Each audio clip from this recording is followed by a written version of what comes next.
এই মুহূর্তে 140 কোটি দেশবাসী, এই মুহূর্তে আমরা যারা ভারতবর্ষের প্রত্যেকটা নাগরিক, দল মত নির্বিশেষে, জাত ধর্ম দূরে রেখে আমাদের সবাই একসঙ্গে হয়ে কাঁধে কাঁধ মিলিয়ে দেশের যেদিক গতি যাচ্ছে সেই গতিতে আমাদের সবার সুর এক হয়ে আজকের বিরোধী যারা আছে, আজকে যারা আমাদের দেশকে শেষ করার চক্রান্ত করছে, তাদের বিরুদ্ধে একজোট হয়ে সরকার যা যা পদক্ষেপ করবে আমরা কেউ কাউকে সমালোচনা করব না।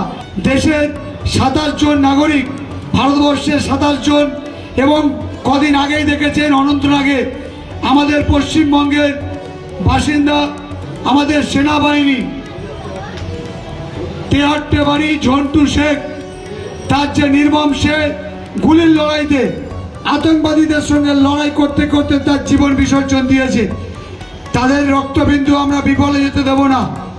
সরকার দেশ যা তার দায়িত্ব নেবে, যা সিদ্ধান্ত নেবে, আমরা ভারতবর্ষী আমরা সবাই মিলে তার সাথে আছি এবং আমাদের দেশকে জিতে জয় করতে হবে, এটাই আমাদের টার্গেট এবং জবাব দেওয়ার সেই জায়গায় এসছে।